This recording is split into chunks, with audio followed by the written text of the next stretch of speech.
FSN Radio. It's all about what's next. Go to financialsurvivalnetwork.com and sign up for your free weekly newsletter. You'll also get 3 free reports. The Financial Survival Network.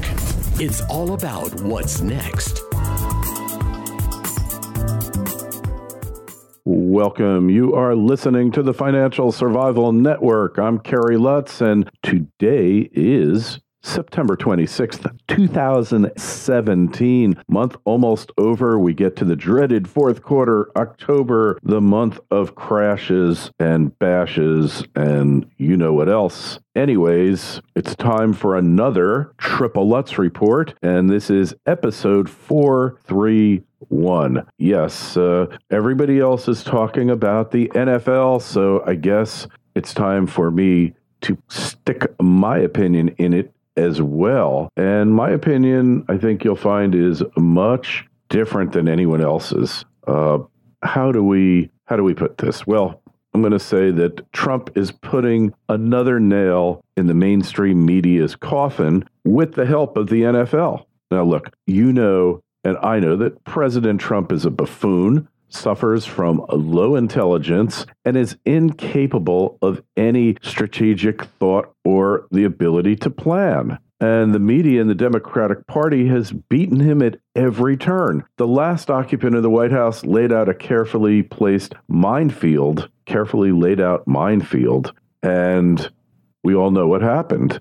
It's blown up on various Trump personnel, family members, and yet Trump won the presidency. Something is amiss here, right?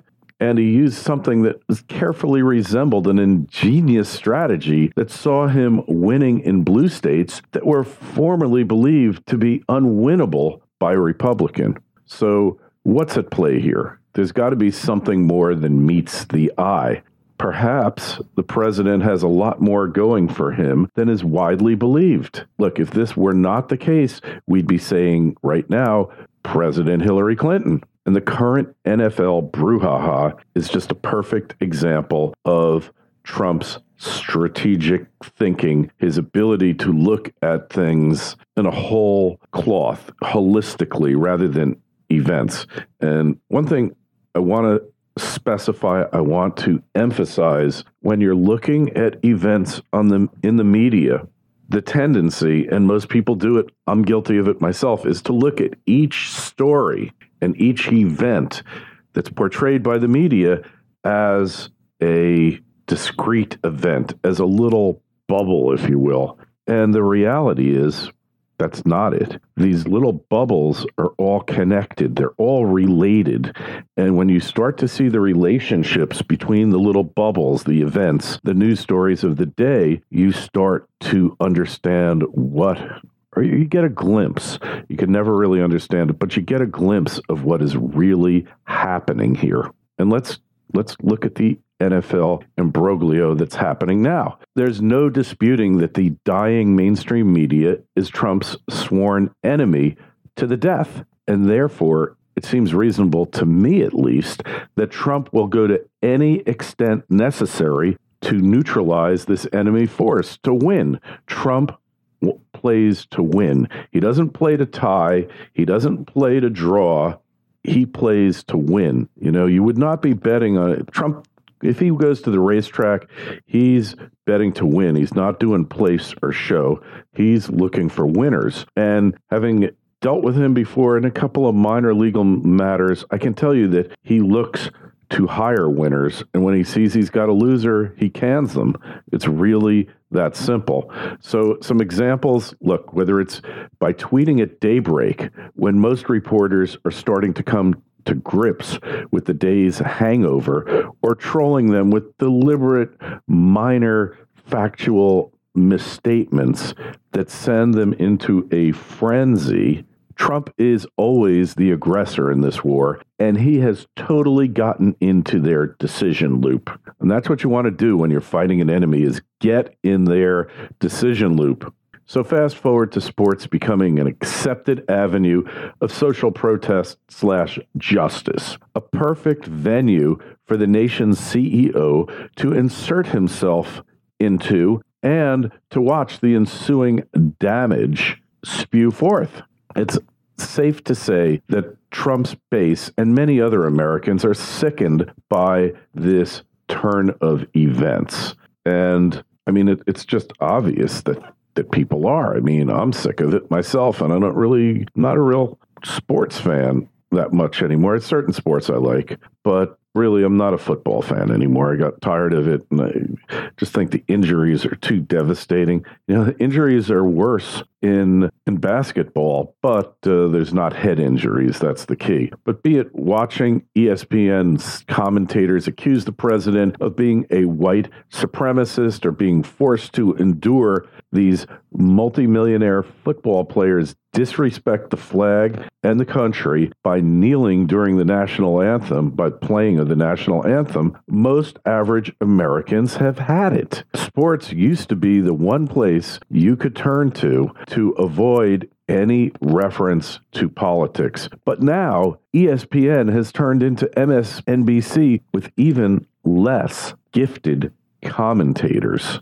It's no secret that the news media are just a small part of the media conglomerates, the very same ones that bring you football games virtually every day of the week. Sports programming is a major cash cow for these entities. And what's happening to this revenue spigot? It's carefully and deliberately being choked off as a result of Trump's carefully thought out media counterstrike. He's called out his base to boycott the NFL. Of course, he's incensed by these entitled, overgrown adolescents disrespecting this country and all it's done for them, but he's also seized upon an opportunity that he'd be a fool to overlook. By driving down viewership, he's hitting the media empires in their wallets. Every lost viewer directly impacts the network's bottom line. Drive down the viewership enough, and the NFL media contract becomes a major cash drain, and a major source of profits is dissipated. And signs of this are happening all over. For the first 3 weeks of this season, viewership, with a few exceptions, is down over 10%. This represents millions in lost ad revenue. Millions. I'm not exaggerating. The media has boxed themselves into a corner, and they don't even realize it. I mean, it's remarkable. They just don't know what they've done because they're so out of step with the country. Wait till Game 7 when they're down 25%. Odds are they'll cry uncle before this is over. The NFL and the MSM had better rethink their strategy, or Trump will do to them what Obama did to the coal industry. Just watch. Hey, are you hiring? Do you know where to post your job to find the best candidates? With ZipRecruiter, you can post your job to 100 plus job sites with just one click. Then their powerful technology efficiently matches the right people to your job better than anyone else. That's why ZipRecruiter is different. Unlike other job sites, ZipRecruiter doesn't depend on candidates finding you. It finds them for you. In fact, 80% of employers who post a job on ZipRecruiter get a quality candidate through the site in 1 day or less. No more juggling emails or calls to your office. You simply screen, rate, and manage candidates all in one place with ZipRecruiter's easy-to-use dashboard. You're going to want to find out today why ZipRecruiter has been used by growing businesses of all sizes to find the most qualified job candidates with near immediate results. And right now, you out there in FSN land can post jobs on ZipRecruiter for free. That's right, I said free. All you have to do is go to ZipRecruiter.com/Lutz and get started now. That's right, ZipRecruiter.com/Lutz. Again, just go over to ZipRecruiter.com/Lutz. You got nothing to lose but your job vacancy. So getting back to the show, this is just not going well for the sports industry, if you will. Yesterday's game was between Arizona and Dallas. And Dallas, first everybody put a knee down, and then they all held hands and stood for the Star-Spangled Banner. And then the Arizona fans just booed them mercilessly. And then just today, we come out and we find out in the College Fix that the college professors are going to take a knee or kneel down tomorrow in a show of solidarity with protesters across the country. Scores of Cornell faculty members will get down on one knee on the school's Arts Quad on Wednesday in order to bring awareness to issues including police violence against Black Americans, according to the Cornell Daily Sun. And, this is just silliness. I mean, they're obviously jealous that the jocks are getting all the fun and all the girls. As always, the nerds wind up with slim pickings. But this is exactly the type of thing that you expect from the pseudo-intellectual left.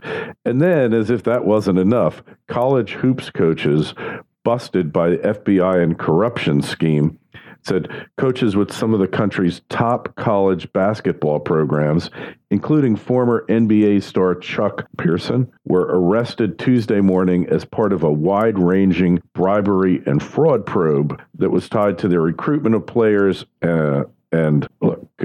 Pearson, who's assistant head coach of Auburn University, coaches at the University of Arizona, USC, Oklahoma State. They were busted, as well as managers, financial advisors. And what happened is that they would bribe these coaches to steer the players to them, especially financial advisors. I mean, you get one player who's getting millions of dollars and you're in for 10, 15% of that. It can be huge.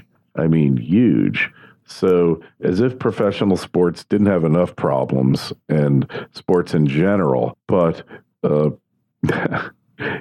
it's really, really funny to watch. And then LeBron James said that people in Ohio, he happens to be on the Cleveland Cavaliers, voted for Trump because they weren't well educated enough. And, LeBron skipped college, went right to the NBA from high school. And, it's like, come on already. This is getting ridiculous. Like, you got to know when to hold, when to fold, and when to back off and shut up. And these guys just don't get it. Look, I don't go to actors for political advice, commentary. I sure as heck don't go to sports stars, sports figures, and commentators, sports commentators, because they know nothing. They know absolutely nothing. They don't know history. They cheated their way through college, in all likelihood, most of them.